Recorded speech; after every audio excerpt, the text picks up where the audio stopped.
Good evening, guys. Welcome.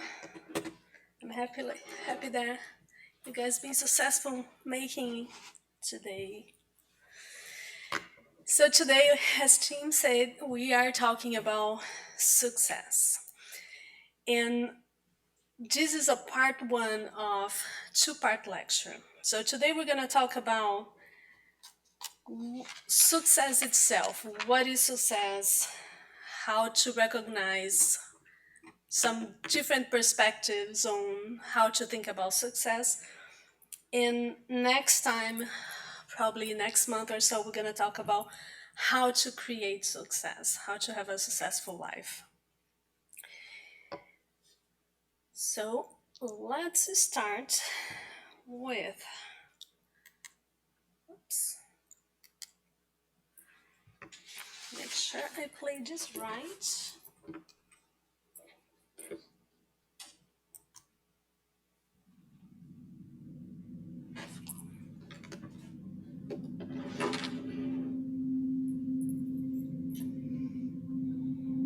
If you think you are beaten, you are. If you think you dare not, you don't. If you'd like to win, but you think you can't, it is almost a cinch you won't. If you think you'll lose, you've lost. For out in this world we find success begins with a person's will. It's all in the state of mind.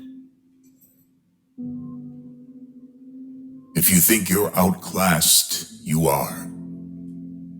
You've got to think high to rise. You've got to be sure of yourself before you can ever win the prize. Life's battles don't always go to the stronger or faster man. But sooner or later, the person who wins is the one who thinks he can.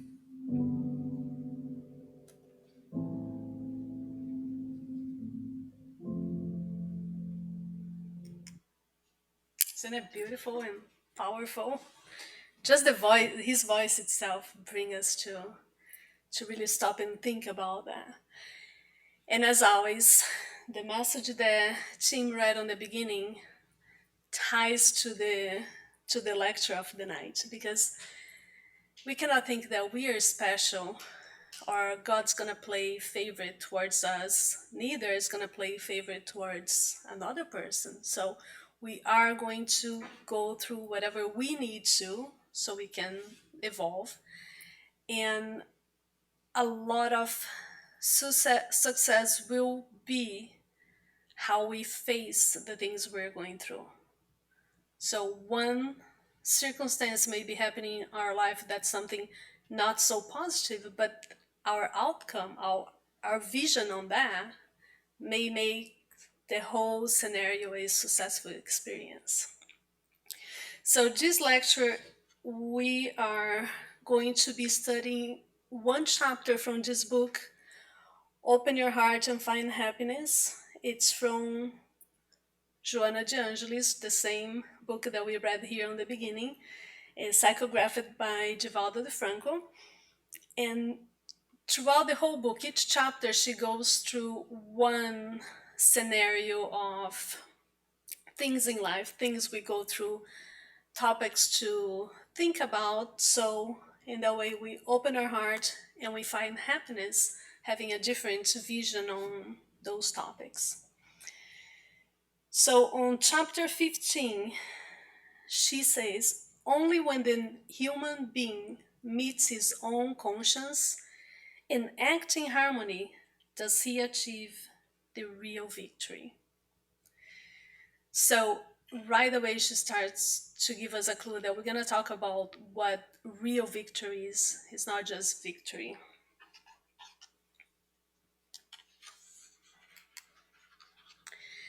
So when we talk about success, our dictionary, there are some definitions, One of them is the good or bad outcome of an undertaking.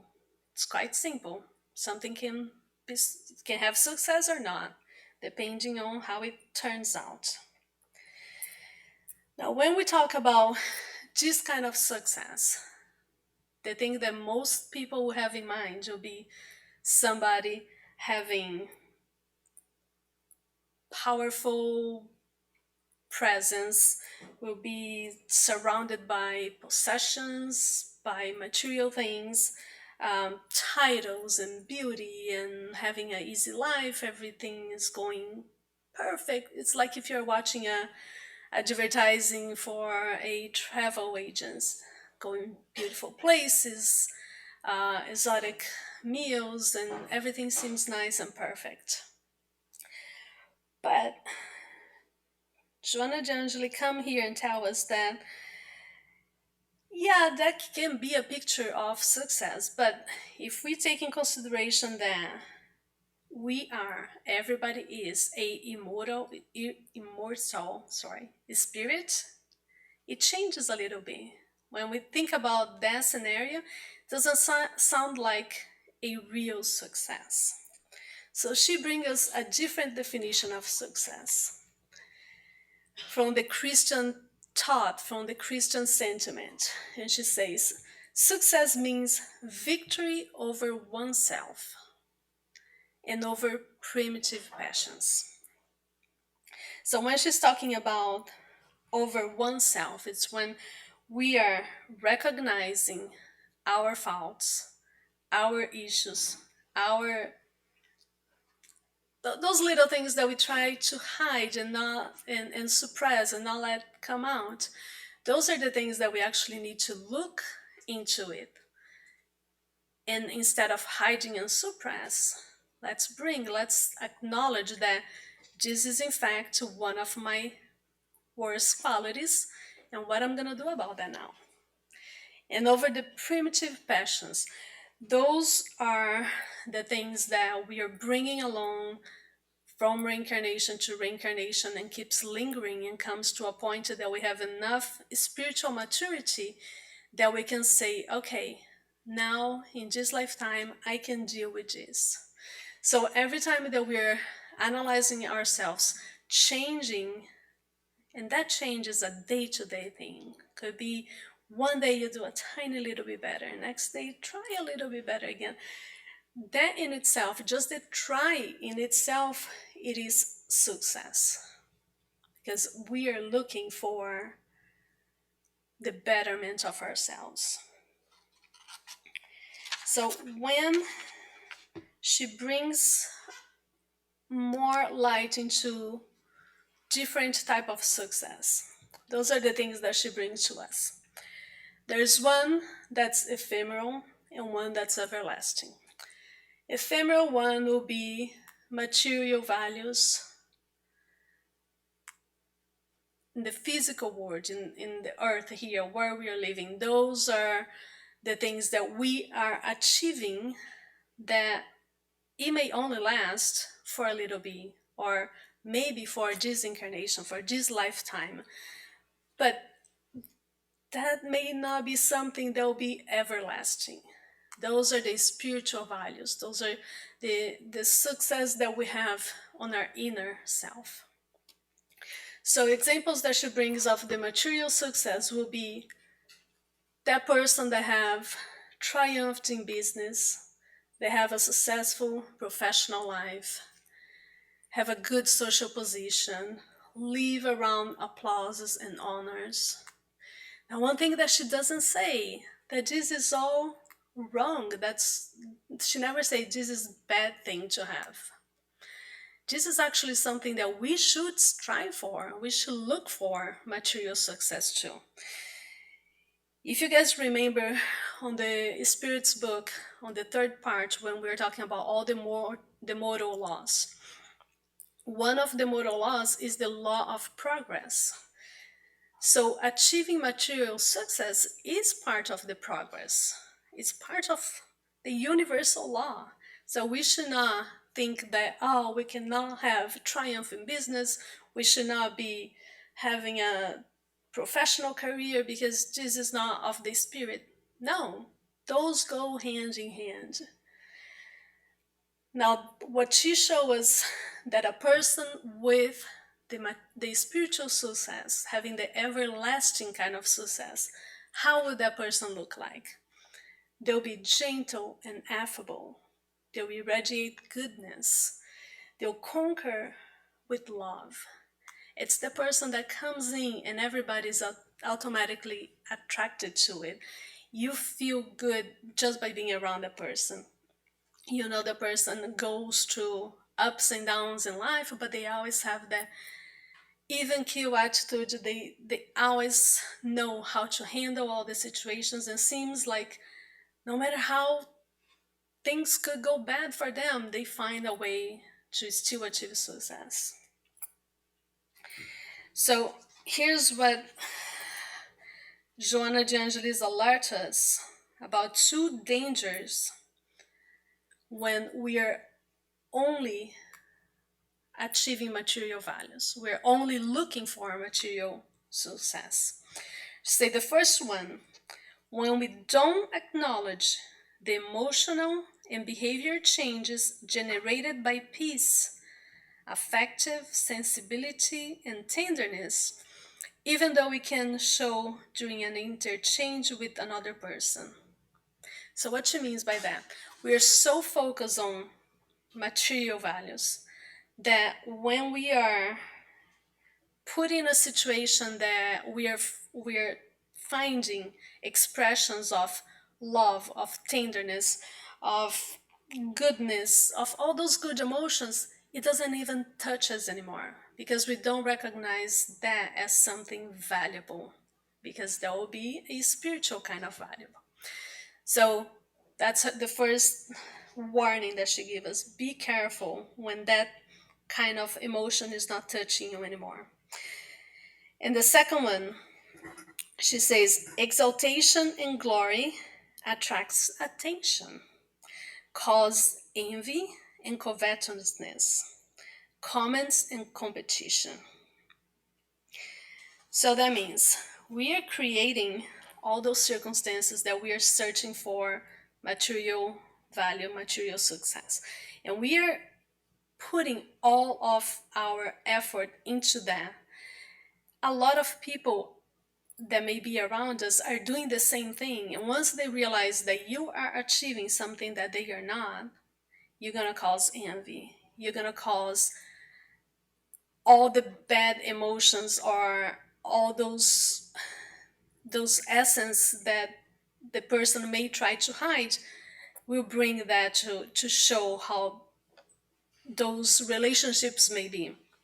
So in that warning, she's like, be careful, because you may achieve something that will bring you envy, will bring you jealousy, and you may not be strong enough, morally strong enough, to deal with that kind of situation, with that impact.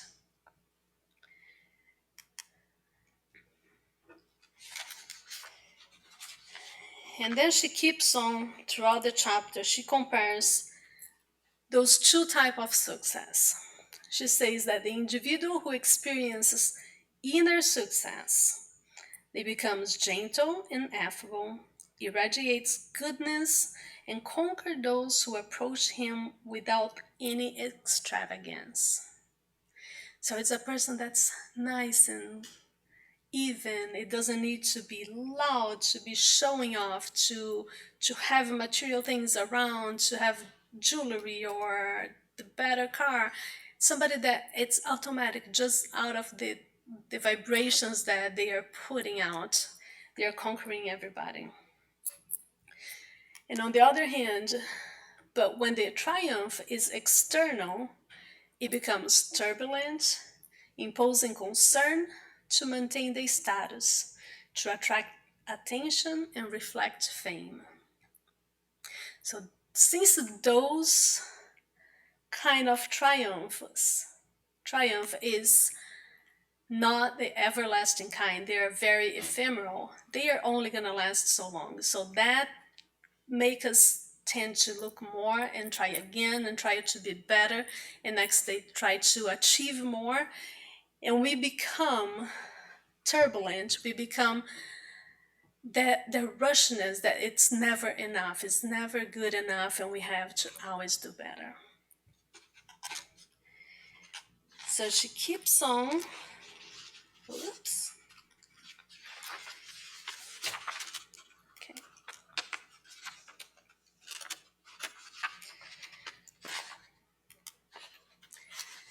Now, she tells us how the state of mind of each of those different types will look like. The state of mind for a person in those types. Wholeness dominates those who have achieved their own domain and work for the inner growth without any rush or disturbance. So when we achieve the wholeness, we're working on our inner success, our inner growth.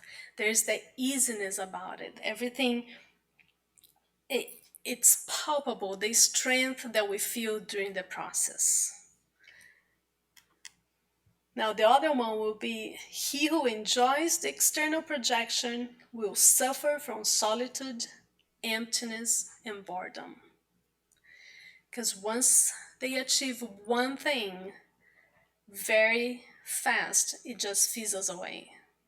So then we have to go, okay, there's emptiness again, I'm bored again, so now I gotta go and look for something bigger and better.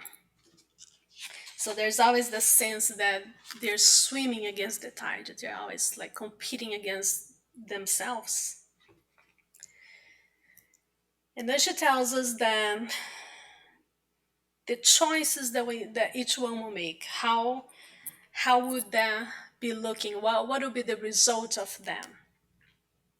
So in order to reach material success, so the material kind, and experience it, morbid disappointments emerge, absurd wars are declared, cruel hatred is proposed on the path to glory.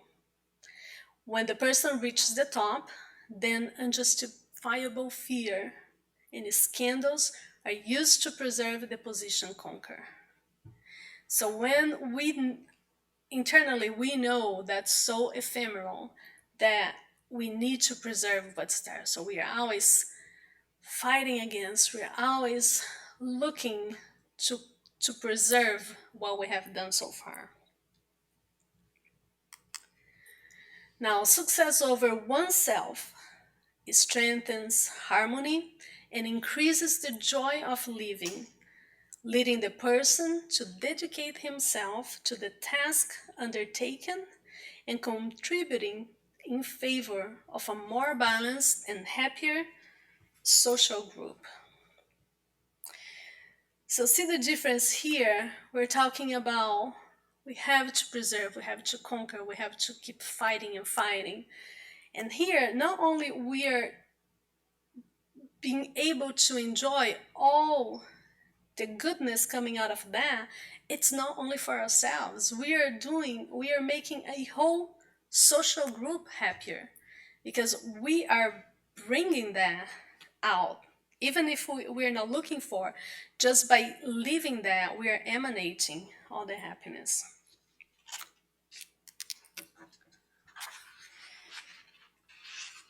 Now, here she says the conventional person of success is not necessarily a happy person. It could be a happy person as long as they are balancing both types of success. This picture here, I don't know if you guys can read the whole thing. It says, happiness is only real when shared. And that's a quote by Chris McCandless. Are you guys familiar with the book and later the movie Into the Wild? It's one of my favorite movies ever. And my husband's already, oh my God, she's gonna talk about the movie again. But it is an amazing movie. So for the ones not familiar with, I believe he was about 24, so he's finishing college and he's looking at the society that he's living then, and that's back in the 70s. So he's looking around and he say, is that what I'm working for? Is that what I'm looking for? All this business and running and trying to achieve all those things that then we became enslaved of them. And he started to question, and he decided that, you know what, I wanna find happiness, a real inner happiness. I'm gonna go look for it. So he gives away all the savings that he had, and he embarks into a journey to Alaska. And in the process, in that journey, he meets several people, he goes through several experiences, and as he's already in Alaska and he's looking at this natural beauty and everything that he experienced so far, he realized that this is the happiness that I was looking for. However, he cannot internalize, he cannot really feel, because he did all that alone. So that's when he comes with the quote, happiness is only real when it's shared. So, bringing back to our subject, if we are living a life of material success, most likely we're only sharing with the ones very close to us. And if you imagine in a couple that goes through divorce, sometimes becomes a war of who gets to keep what in the relationship. So, even with our close family and friends, we're not sharing that much. But if we're looking for the inner happiness, the inner success, we want to share that. We want everybody to be part of, because it's not something that we can just contain on our own. And I'll stop talking about Into the Wild now, okay? And we'll watch this weekend just so I can make my point. All right. Now, the success that produces everlasting results. Joanna D'Angeli brings us few cases here, and she makes a little comparison. So the first one, we're going to start with the negative ones, so you can leave on a happy note. So first, she talk about Julius Caesar, conqueror of the world, entering Rome on a golden chariot, to the applause of multitudes. That did not exempt him from being stabbed by Brutus on the stairs of the Senate. Now, we can all agree that Julius Caesar was one of the most worldly achieved empire, and he was a person of success in the worldly eyes. Now, the success of Nero, his conquests and villainy did not avoid the infamous death to which he gave himself in desperation. So he did commit suicide because he was already condemned to be killed. So he was condemned to death because of all the wrongdoings on his life, and on top of that, he went on and he added suicide to the list. The success of Hitler in cruel battles over Europe and Africa did not change his moral cowardice, which led him to a shameful suicide. But then, the success of Gandhi, however, encouraged him to face death, speaking the name of God. The success of Pasteur helped him to accept tuberculosis with serenity. And thanks to him, today we're able to get vaccines. He was one of the first ones that understand that vaccine was something that was possible. But once he contracted tuberculosis, he did not give up. He didn't thought that all my work towards health and now I'm the one suffering. No, he just understood this is part of life. This is part of something I'll go for my growth, and he accepted with serenity. And then she grouped in here the success of martyrs and saints, of scientists and thinkers, of artists and citizens who practice love, gave them the resistance to bear the affronts and cruelties with a spirit of selflessness, courage, and faith. So it's quite easy to see what this group thought of success was and what this group understands of success. So she closes the part saying, all those who live in the physical form, passing to the brief terrestrial school, leave the material vehicle, that means our physical body, one day, but they take within the soul's reservoir the treasures earned by their success. So that's what we mean. That's not the ephemeral part, it's the everlasting. Doesn't matter how many incarnations you have after here, whatever you conquer on your inner growth, you're always gonna carry that with you.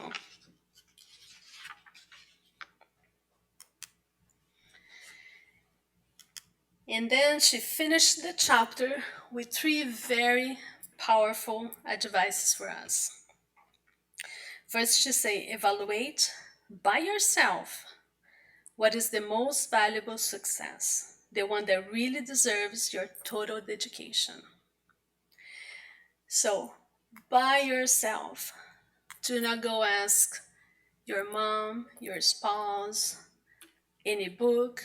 Do not go call the psychic. By yourself, think about what does it mean. For you, it may mean a type of material success. How many scientists are going through academic life and achieving success, but that doesn't mean that they're not working also in conjunction with their inner success. So think about for yourself what it means to me. How do you see yourself as being a successful person? And then without distancing yourself from the real world or abandoning social contact, search for success. Any kind of success. So the correct form of life, the values which maintain home and family, most likely will be a material value. The brightness of intelligence, academic life, art, and love, search for it. And you discover that by doing so, you have the time and the reason for the other type of success, the one of inner nature. So get your life in order, do the things that you have to do as a human being, as a spirit that's incarnated. That means you are in the flesh to go through this experience. So have the experience, look for that. But then, by doing so, you free yourself, you have time, you have a reason to look for what makes you happy, what makes you grow, what makes you a successful person on your own view. And never allow yourself to doubt the divine help. It's like Tim said on the beginning from Happy Life. God's not play favorite. He's a merciful Father. He'll give you all the circumstances that you need to grow, but we'll be there with you, even on the painful ones. Nevertheless, relax and elevate your spirit through prayer, avoiding complaints and acting with serenity, as all achievements are result of effort and work well done.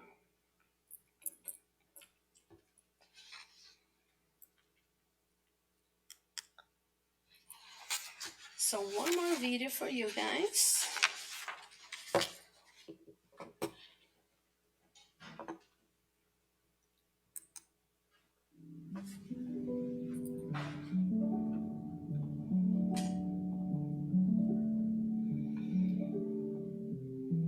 To laugh often and much, to win the respect of intelligent people and the affection of children, to earn the appreciation of honest critics and endure the betrayal of false friends. To appreciate beauty, to find the best in others, to leave the world a bit better, whether by a healthy child, a garden patch, or a redeemed social condition. To know even one life has breathed easier because you have lived. This is to have succeeded. Sounds quite simple when he says like that, right? Whoops, let me go back. It's gonna play again.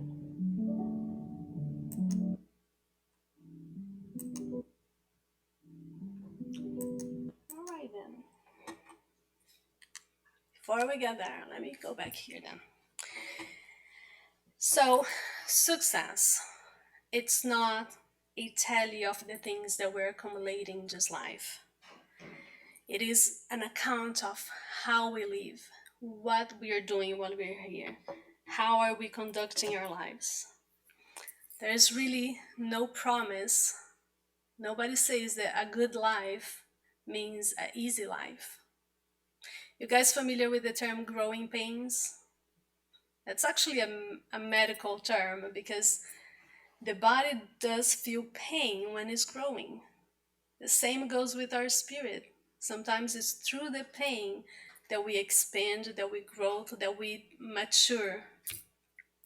So, no promise that good life is easy life. It does take courage, but this is what we are here for. We're going to go through whatever experience we need, and we cannot compare what somebody else is living as successful life. We don't know their story. We barely may know part of this incarnation, but we have no idea what their past is. So let's not compare us with anybody. We have to compare us to us yesterday and to us the day before. And if we focus on that, we can work on our inner growth. We can put a little bit better each day. But we do have a safe place where we can gather strength, we can find solace, and we can follow somebody's steps. They've done through all that already, and it's more than proven that he was successful. And Joanna finished saying, Jesus was the conqueror of real success, prevailing until today as the symbol and model of victory over himself, asking us to do as he did. So if Jesus Christ, was able to, he was still trying to achieve victory over himself. Imagine how much field we have to work on ourselves. I guarantee he had nothing of the faults that we have. So we have a lot to work on. So even if we pick one thing at a time, we have a lot to work and we can for sure succeed. Thank you so much, guys. Next time we're going to talk about how to live a life, how to create a life with success.